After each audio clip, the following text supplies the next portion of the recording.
бул эми бар нерсе YouTube'дан иштеген бар нерсе иштесе болот. Биргеликте сиздер менен бул пин-кодду бүгүн ачмакчымын.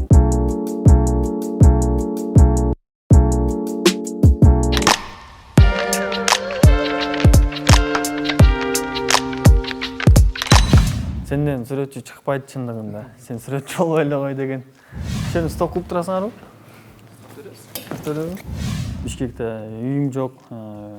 Көчөдө даже Самаган экөөбүз, Самаган досум экөөбүз көчөдө уктаган күндөрүбүз болгон. Чогуу биргеликте. Бир тойго 500 сом берсе да кете берчүмүн да чыгып. Знаниям качат. Невеста кайра чарчадым, уйкум келет, курсагым ачты деп ушинтип айтып берген болсо. Бирок анга карабай невесталарды алдайбыз биз. Эжеке бул сүрөт сиз үчүн.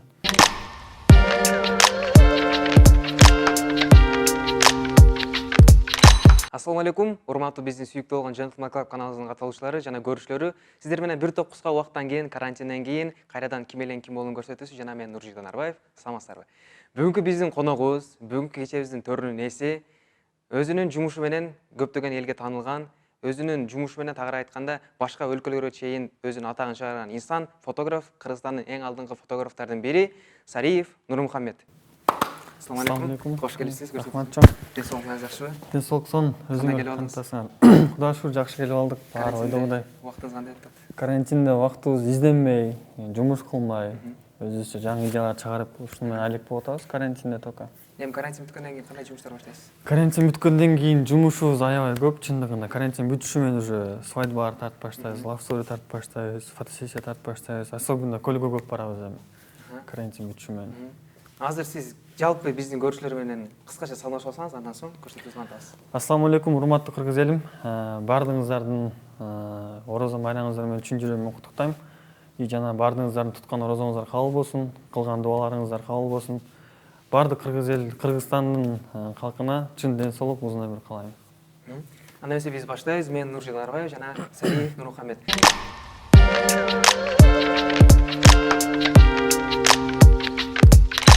Азыр мен сизге эки тараптуу суроолор берем. Сиз ошонун бирөөсүн таанышыңызга туура келет, дештикпи? Ошо мен айткан суроонун бирөөсүн таанайсыз. Башка вариант өтүп кетпей жок. Андан соң мен баштаймын. Samsung же iPhone?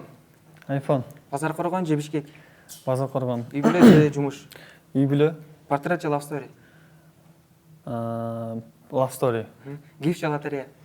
GIF. Canon же Nikon? Nikon. Элдос Алмаз же Мирбек Атабеков? Элдос Алмаз. Самаган Абдыкадыров же Марлен Беркбай? Самаган. Чоң рахмат.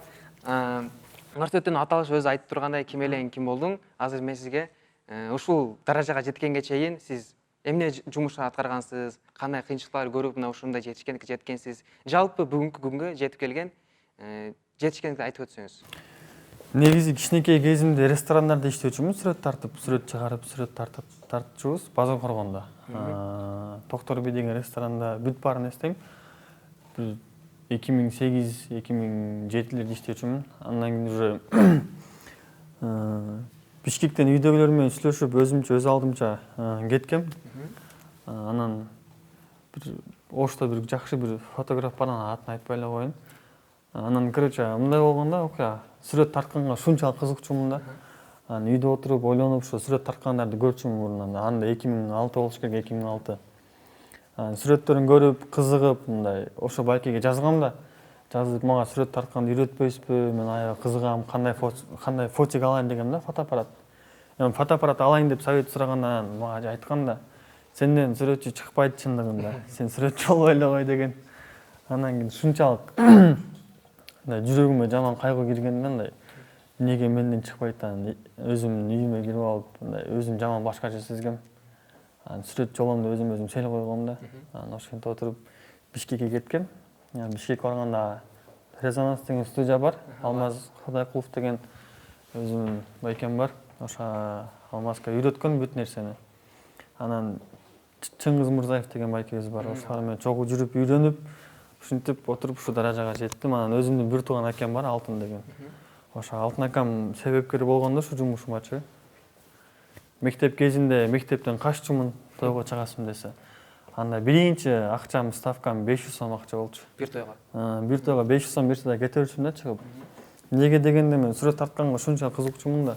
Изденип, даже мектептен каччумун 3-сабактарда.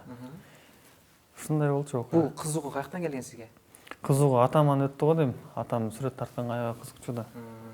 Демек сиз атаңыздын жолунан Атам эми фотоаппаратка эмес, колдо тартчу сүрөткө. демек колдоо тарчу. Менде мындай суроо бар. Кызыккан. Канча жашыңыздан баштап фотоаппарат кармап сүрөт тартып баштадыңыз? Адашпасам, жагын айтпасам 2000 жок, канча жаштаман? Бир 8 жашыман баштаган, бир 7-8 жашыман. 7-8 жашыңыздан баштагансыз. Демек анда колуңузда фотоаппарат болгон? Анда фотоаппарат кичинекей илгерки фотиктер. Алмалда эми 15 миң сом чоң акча болчу да. Ошентип баштагам. Мындай суроо, эгерде сиз фотограф жумушун аркалаганыңызда сизди кайсы жумуш чөйрөсүнө көрөт элек? Программист. Типа Компьютер. Ушундай сыяктуу. Сайттарды өздөштүрмөй, компьютерди оңдомой, ушундай эми ошол жагына көп кызыгам да. Мындай сизде мындай учур болгон, мындай моделдер тартып жатканда фотосессия учурунда кыздар жакшы көрүп калган, же бирок Андай учур болгон жок. Андай болгон эмес, Элек. Неге дегенде, если, например, мен фотосессия сүрөт тартып атсам, например, мен бир кызга подкат кылсам же ал кыз менен таанышайын деп ал кызга сүйлөшсөм, уже мен репутациям кетет да. Неге дегенде ал кыз айтат, ушундай фотограф чакырайлы десек, мага жабышкан, мага сүйлөгөн, ошон үчүн Сариев чакырбай эле койгула дейт. Ошон үчүн өзүмдүн репутациямды бузбаш үчүн эч кимди жактырбайм өзүмдүн жумушумда. Только жумушумду жакшы аткарган аракет кылам. Сиздин Instagram баракчаңызга киргизген сүрөттөрүңүз башка фотографтарга караганда өзгөчөлөнүп турат. Сизге ошол мындай сүрөт тарткан идея каяктан келет, мындай айтканда илхамыңыз каяктан келет? Идея негизи Самаган деген дос балам бар. Ошо досум көп издеп мага жардам берет идея жагынан. Жана өзүм чет жактык сүрөттөрдөн көрөм, мындай фотографтардан изденгендерин, тарткандарын көрүп, анан ошоларды башкача кылып тартканга аракет кылам да. Ушундай сыяктуу. Сизге көбүнчө каяктан жагат? Ичкерде тартканбы же сыртта? Айырмасы жок. Айырмасы жок. Сиз бул көрсөтүүгө адашпасам фотоаппаратыңыз менен келдиз, Ооба. Ошол фотоаппаратыңызды көрбөйлүбү? Мейли көрөйлү. Фотоаппаратымды көрсөтөйүн да. Курулуш баштаганын көпчүлүгү курулуш базарларына барып, бир материалды тапса, экинчисин таппай чарчашат. Бул стройпарк. Сиз издегендин баары бул жерде жана бир жерде.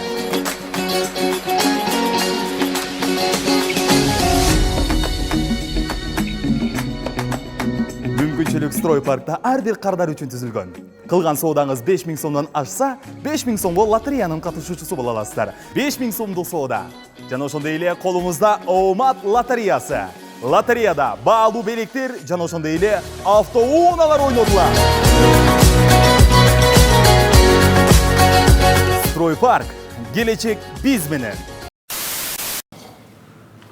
Сени стоп кылып турасыңарбы? Көрөбүз. Биринчиси мына. Бул Nikon. Nikon канча акыркы? Nikon 810D. Акыркысы эми бул биринчи алганда уже биринчи фотик болчу да, акыркысы. Уже азыр мындан да жаңылары чыгып атат. Анан объектив. Бул болсо объективим. 24-ке 70. Бул эмнеге мындай айлантыңызга бул жака чыгып ошону айтып кетсеңиз? Бул айландырганда эми жакындаштырат да, например. Азыр сизге көрсөтүп берем. Коробкасы жаңы эле бир уурдап кетти десең.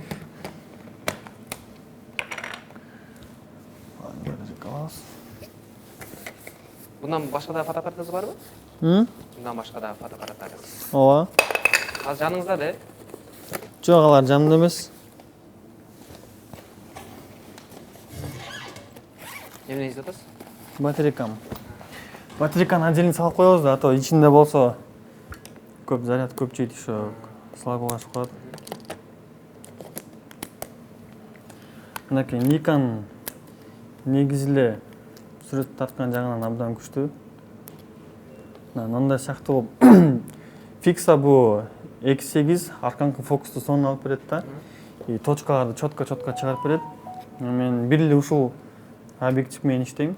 Неге дегенде мага ошо абдан удобно. И жана мага жагат 70-ке 200. Негизи көпчүлүк фотографтардын бардыгы эле объективдери көп чындыгында. Алар эми фотограф болуп чыгам деп көпчүлүгү ар кандай фотиктерди ала беришет. Негизи чындыгы фотограф өзү изденип кызыккан адам. бир эле фотик менен иштейт да, мындай объектив менен. Сиз ушул фотоаппарат менен көп иштейсиз? Никон менен көп иштейм. Кандай объективдер бар? Объективдер бир эле ушул менде пока. Ширик деген объективим мындагы бар. Бул болсо мындай чоңураак көбүрөөк тартат да, ширик кылыпчы, большой кылып. Өзүнүн ушундай чехолдору болот. Чехолдорунан кенен саласың. Тойдо кайсысы менен көбүрөөк тартасыз? Тойдо бул менен көбүрөөк тартам. Бул менен кандай эми? Мисалы, невестанын фотосу узун болсо, узун кылып, четко кылып чыгарып берет. Фотосессия деп. Бул жакта көп байлап салып турмун. Андыктан көбүнө совет берем, эгерде ким фотограф болом десе, негизи чыныгы фотографтар Nikon менен иштеген жакшы да. Мисалы, бүт Америкада күчтүү фотографтардын бардыгы эле Nikon менен иштешет. Бул еще 810 колдон түшүп кетсе дагы эчтеме болбойт, чыдамдуу фотоаппарат. Жана сууга түшкөндө да эчтеме болбойт. Бул ширик, например, бул ширик болсо, мисалы, ушул комнатаны тартканда полный батырат сонун кылып. И жана четкосы да сонун. Бул да 2.8. Бул фокусу, бураганда фокус алат. И бул яркость. Ушундай сыяктуу. Башка объектив бар эле болду? Жок, болду менде. Мен ушул экөө менен көп иштейм. Неге дегенде башка объективди алып салган сайын уже бузулат. Бул болсо уже 70-200 болсо любой стандартка кете берет, любой жагынан кетет. Уже профессионал да. Тартканда да уже четко иштей бересиң, кенен кесир. Азыр сага мына объектив көрсөтүп берем, алмаштырабыз. Сиз ушул фотоаппарат менен жылдыздар көп тартасыз да? Байкалат Инстаграмда логотиптериңиз аябай эле көп, сариевсиз. Логотип негизи жылдыздар менен иштеген абдан удобно. Бул негизи бул даражага жетиш мен үчүн өтө кыйын болгон, чындыгында. Өтө көп кыйынчылыктарды көргөм. Бишкекте үйүм жок. Көчөдө даже Самаган экөөбүз, Самаган досум экөөбүз көчөдө уктаган күндөрүбүз болгон. Чогуу биргеликте. Негизи жылдыздар менен биринчи тарткан сүрөтүм Асел Кадырбекова болгон. Аны ошо Алмазга сүйлөшүп берген, Алмаз Ходайкулов. Мен айткам да биринчи ырчылардан Аселди сүйлөшүп бериңизчи деп мына көрдүң да. Шири. Вообще сонун чыгарат. Анан Асел Кадырбекованы сүйлөшүп бериң. Ошо эженин сүрөт тарткым келет десем, Алмазга Аселжен чакырып, эжени сүйлөшүп берген фотосессияга. Ошол сүрөттү тарткандан кийин негедир Аллахым мага ушундай бир мүмкүнчүлүк берди да, Аселжен сүрөткө тарткандан кийин уже ошол сүрөт Инстаграмда, анда менде Инстаграм жок болчу, анда подписчигим примерно 2000ге жакын подписчик болчу. Анан Аселжен тарткандан кийин уже өзүнүн баракчасына киргизди да, Аселжен Инстаграмга киргизгенден кийин уже мен адамдар көбөйүп баштады. Ошондо сүйүнүп баштадым. Ошондо билдим да, значит, ырчыларды тарсам мен Инстаграмда подписчик көбөйтө алат экенмин дедим. Ошентип отуруп Аселжен менен мамилемди жакшы кылдым, жакын кылып, Аселжен тартып, сүйлөшүп. Мындай адам негизи эң негизги сапат, адам кичипейли болсо гана адамдарга жагат да. Анан ошентип отуруп Аселжен тартып, башка ырчыларды тартып, ошентип отуруп ушул даражага келдим. Азыр Кудайга шүгүр бүт бардыгы мага айтышат. Анга мен абдан сүйүнөм, чындыгында. Сиз азыр айтып кеткен Алмаз акеңиз тоже фотограф да? Алмазга фотограф азыр уже клип тартат. Клипмейкер. Түрлі айттам, братан?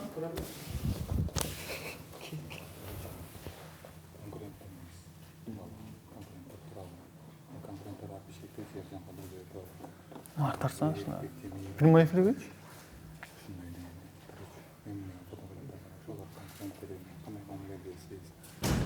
Сиз жылдыздардын тоюн аябай эле көп тартасыз, бардыгы эле тойдо сиз тартасыз. Алардын маегиңиз кандай, алар менен мамилеңиз?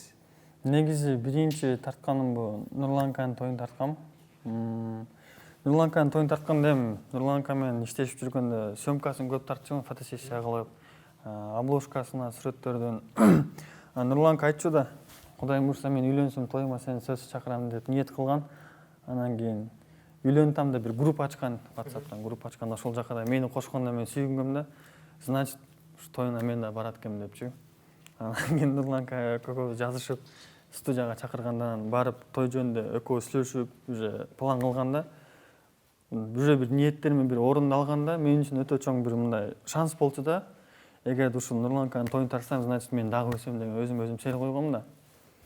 Анан тоюн тарткандан кийин жакшы тартып, четко сонун кылып чыгарып бергенден кийин уже дагы менин клиентим көбөйдү. Уже кругум дагы чоңойду. круг чоңойгондон кийин уже дагы ошентип отуруп Аваска ошолар менен да мамилем жакын болчу. Анан баардыгы тоюмду сен тартасың, эмнегедир сен тарткаң башкача жагат. Изденесиң, ордуңда турбайсың, идеяларың сонун. Ушундай сыяктуу айтчу да. Нурлан акенин тоюна кача тартып бергенсиз? Нурланканын тоюн чын жүрөгүмөн тартып берген бекер. Эмнеге дегенде Нурлан ака билем уже той бүткөндөн кийин уже өздөрү ыраазы кылып берет. Анткени адамдын жүрөгү таза, мамилеби жакын. Негизи мен адам менен сүйлөшкөндө мисалы жактырган адамды мен акча үчүн мамиле кылбайм да. Что мындай жүрөгү таза болгон үчүн, жакшы адам болгон үчүн мамиле кылып, бир жумуш айтса чын жүрөгүмөн аткарам. Актилек универсалдын тоюн тарттыңыз жакында. Ал той кандай болду ошону айтып берсеңиз. Негизи- Сүрөт кандай чыкты, сүрөттөр? Сүрөттөр сон Актилека менен таанышканыма канча 3-4 жыл болуп калды, уже 4 жыл болду. Актилека менен биринчи таанышканыбызда Ошто таанышканбыз, той тартып жүрүп, мен Ошко көп барчумун да той менен, заказ менен. Анан Актилека менен сүйлөшүп мамилем жакын болгон. Актилекага айткам да мен сизди өкүл ата коем деп ниет кылып койгом. Анан Актилека тоюм мен үйлөнтам дегенде братан мен сизди өкүл ата коем дегем да. Анан Актилеканан биринчи мен үйлөнүп алдым. Анан ошентип отуруп Актилеканын тоюна барып, анан Актилека өзү кичинекей ошо жаңы таанышканда эле тоюмду сен тартып бересиң деп ниет кылган ал да. Анан барып тоюн тарттык, кызмат кылып, сүрөттөр сонун чыккан. Демек азыр сиз Актилек универсал сиздин өкүл атаңыз. Сиз өкүл боласыз. Мен негизи 2 өкүл атам бар. Бири Бишкекте, бири Ошто. 2 жаш тартып атканда кандай кыйынчылыктар болот? 2 жаш тартып атканда кыйынчылыктар көбүнчө кыздарда болот кыйынчылык. Чарчадым, фатам, кийимдерим оор, ушундай сыяктуу. Бутум талды, курсагым ачты деген учурлар көп болот. Алар чарчагандан кийин сиз аларды тартканга аракеттенесизби? Кой тартайлы дагы баштайлы деп башынан. Негизи аракеттендим. Эми акчасын алгандан кийин до конца кылып тартыш керек. Эгерде невеста ушунчалык ынжык болуп кетсек, анда мен да уже тарткым келбей калат да. Желаниям качат. Невеста кайра чарчадым, уйкум келет, курсагым ачты деп ушинтип айта берген болсо. Бирок анга карабай невесталарды алдайбыз биз. Эжеке бул сүрөт сиз үчүн аракет кылып табабыз. Ар бир инсан өзүнүн жумушун мыкты билгенде, сиз да өзүңүздүн жумушуңузду мыкты билесиз. Өзүңүздүн тарых, фотоаппараттын тарыхын мыкты билесиз деп ойлоймун. Азыр мен сизге ошондой суроолордон беремин. Чынын айтсам, бирок фотоаппараттын тарыхын окуп көргөн эмескен, бирок аракет кылам. Аракет кыласың. Азыр мен сизге 5 суроо берем. Мына ушул 5 суроонун ичинен жооп бере албай калсаңыз, ар бир суроого өзүңүздүн жеке шартыбыз бар. Ошол шарттарды сиз аткарышыңыз керек. Аткара аласызбы? Даярсызбы? Кудайым буйрса даярмын. Даярсызбы? Азыр менин биринчи суроом мондой болот. Ол фотокамерада ичинде пленка бар экен, ушул пленкага байланыштуу болот. Мындай суроо. Дүйнөдөгү эң биринчи пленкалык фотоаппарат качан пайда болгон? Варианттары бар, мен сизге айтам азыр. Вариант А Kodak 1089, Nikon 1767, Canon 1917. Вариант А. Вариант А? Көрүп калдыңызбы? Аны экинчи суроого өтө берейин, а? Суроо таптыңбы? Көрүп калдым. Аламдын эң кымбат сүрөт, фотоаппараттан тартылган сүрөт канча? Миллион же болсо анын аты кандай? Билесизби? Фотоаппаратта тартылган, колдон эмес. Фотоаппараттабы? Азыр неме варианттарын айтам. А Dakota, Б Phantom, В Flight. Фантом. Ойлонуп көрүң. Фантом. Жо, фантом. Точно фантом. Точно? Туура. Үчүнчү суроо. Дүйнөнүн эң кымбат сүрөтчүсү ким? Варианттары бар да мында. Вариант айтып кор. Вариант айтсам таба алат экенсиз да? Жо, вариантын айт. Вариант айта берейин анда. А Брэд Питт, 2 Андреас Гурский, В Николас Гум. Брэд Питт. Брэд Питт. Брэд Питт? Өзү ким экенин билесиз болду? О, точно Брэд Питт. Туура эмес жооп. Вариант Б туура болчу, Андреас Гурский. Азыр мен сизге мондой шартым болот. Азыр мен сизге бир китеп берем. Минутага коем. 1 минуттун ичинде ошол бир китептин полный листин окуп чыгышыңыз керек. Келишпи? Андан башка варианттар жокпу? Жок да. Макулбу? Башка бундан башка кылбайлы, китеп окуй албайм эркекче. Андан башка барбы? Жок, мунга единсем жок. Менде бар. Кең мен тана берем азыр. Мындага чалган. Кимби? Жок, мен тана беришим керек да. Жок, ушуга чалсаң. Айдана чал. Алло, Громкий коем, громкий. кандайсың Айдана? Жакшы. Жакшы. Мага акча берип турчу.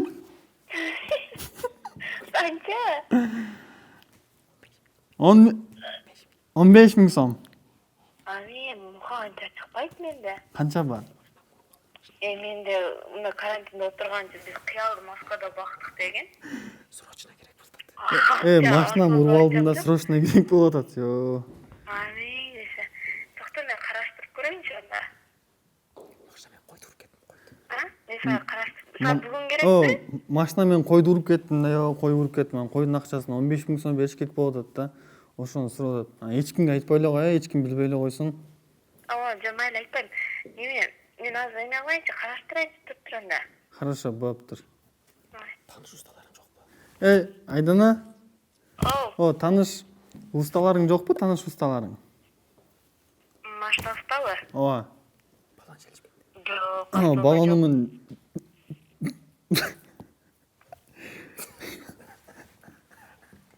Алло? Оу. Балондун немеси чыгып кетти да. Жели чыгып кетти. Ошого Насосун барбы? насосуң барбы? Насос. Жок, насос жок. Чоң насос керек болса керек го. Кошуна. Ооба, ошо чоң насос керек болуп атат да ошо. Кошунамда жок беле, кошуналарыңда? Жок болса керек, мен караштырып көрөйүнчү, бирок чоң насос билбедим. Немеде болуш керек эле, кыялдын үйдө жок бекен вообще. Мына кичинекей велосипедтин насостору бар эле да. Боло берет ошо эптеп балон желдеп Бишкекке кетип калыш керек болуп атат. Карайынчы мен. Токтоп, мен сага чалам азыр. Давай. Азыр кайра чалышын күтө эле, эмне кылабыз? Чал айтып койлу эми тамаша деп бешара кыйнабай эле анда. Алло, Эмне болдуң Айдана? насостучу токтоп тур, мен азыр насосду издеп атам. Айдана тамаша мен немеде болчумун да. Эфирде болчумун да, эфирде. Эфирде мага ушундай неме түшүп калды. Ушундай бирөөгө чалып тамашалайсың, сразу сага чалбадым. Сен зайда чалтат экен эле чалбасын да. Жок, рахмат чоң урак. Эми эртең көрөсүң эфирде. Токтурмай. Рахмат да. Курулуш баштаганын көпчүлүгү курулуш базарларына барып, бир материалды тапса, экинчисин таппай чарчашат. Бул стройпарк. Сиз издегендин баары бул жерде жана бир жерде.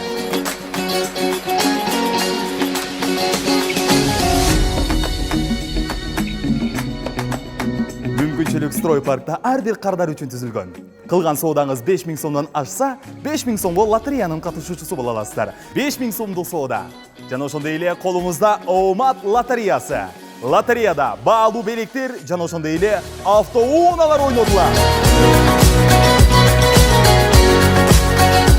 Стройпарк. Келечек биз менен. Мектепте кандай окуганыңыз тууралуу биле алган жокпуз, бирок китеп окуу деген учурда сиз китеп окуудан эмне үчүн баш тарттыңыз? Китепке вообще жакын эмессиз? Китепке негизи эле чынын айтсам жакын эмесмин көп. Китеп мисалы мектепте окуп жүргөн учурда мен айтып атпаймынбы, мындай тойго заказ чыгып калса же сүрөт тартканга заказ чыкса мен мектептен каччумун да. Негизи эле мындай мектепте мындай окуганды жактырбачумун. Урматтуу YouTube көрүүчүлөрү, Сариевдин сиздер билбеген дагы бир өзгөчө таланттары бар. Ошол таланттарына дагы бир аз сапар тарталы, баа берип коюңуздар. Сариев жөн гана сүрөт тартып болбосун, мыкты ырдайт, мыкты үнү бар. Демек, сиздер үчүн азыр бир куплет өзгөчө ырдап берет.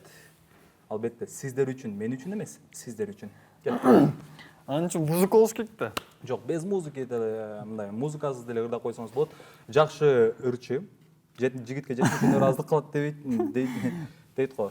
Негизи эле мен ырдаганда илхам келгенде ырдайм да, мына машинада кетип атканда музыка коюп ырдап кетишим мүмкүн, бирок бул жерде. Жок, ырдайсыз. Сариев Нурмухаммед. Кимдин ырдап берейин, сен айтып кой. Эмне, сиз өзүңүз жакшы көргөн ырчылардан. Колдоп турабызбы анда? Мүмкүн. Мен колдоп турам, албетте колдоп Мен турам. ырдап берейин, Деспаситону ырдап берейин. Кетти. Тамаша ё. Жок, Деспасито кетти. Деспасито ырдап. Деспасито. Биздин өзгөчө сыйлаган Данияр акебиздин ырларынан, Нурлан Насип агабыздын ырларынан, Нурмат Садыров агабыздын ырларынан. Данияр аканын бир жагат бир туугандарым деген. Бирок эми көп деле эмес. Жок, ырдайбыз. Кайрымасын болсо да ырдайбыз. Жалпы эле ушул ыр Данияр Эрматов агабыздын ыры, жалпы эле биздин бир туугандарыбызга, Сариевдин бир туугандарына арналмакчы. Өзгөчө жаңылык, кабыр, Эгерде Кол жакшы алыңыздар. ырды албай калсаң капа болуп коесуздар, а? Каршташып коесузбу? Все, кетти. Бир туугандарым менин жандарым. На болду. Эми уялчакмын чынында, ырдыганга келгенде чынында уялам. Урматтуу YouTube көрүүчүлөрү, болгон маек өзгөчө бир маек болду десем дагы жаңылышпайбыз. Сонун болду. Анда эмес эркин микрофон берели. Чындыгында ким болдуң жана ким менен ким болдуң деген передача абдан жакты. Мыкты болду негизи. Мен мага мындай оюндары жакты. Мисалы өзүңдү кенен тутат экенсиң, жана өзүң жөнүндө маалыматты кенен берет экенсиң, өзүңдүн ой пикириң кенен айтат экенсиң, бирок чындыгында мындай бир аз сүр болду менде. Колдон келишинче аракет кылдык. Бардыгыңыздарга чоң рахмат. Кудайым Аллахым ушу Кыргызстаныбызга кенен ырыскы берсин. Жүрөгүбүзгө ыйман берсин. Сизге да чоң рахмат, Алла разы болсун. Эгерде кимде ким Сариев Нурмухаммедтен бекер фотосессия каалаган болсо, мына ушул шарттарды толугу менен аткарыңыздар. Алгач биздин каналыбызга катталып, коңгуроочону басыңыздар. 3 жаккан комментарийни тандайбыз. Биринчисине Фотосессия, экинчисине реклама, үчүнчүсүнө ошол адам менен чогуу отуруп жакшы чай ичебиз, маектешебиз. жакшы чай ичесиздер. Сиздин шотуңузга? Болду. Сариев Нурмухаммедтин шотуна албетте чай ичесиздер. Урматтуу YouTube көрүүчүлөр, бүгүнкү биздин жылдыздуу коногу Сариев Нурмухаммед болду. Ким менен ким болдуң көрсөтүүсү эфирде өзгөчө красавчик Нуржигит Анарбаев жана ошондой эле мен Самаган Абдыкадыров болдум. Сариев Нурмухаммед. Көрүшкөнчө, ким менен ким болдуң? Алга.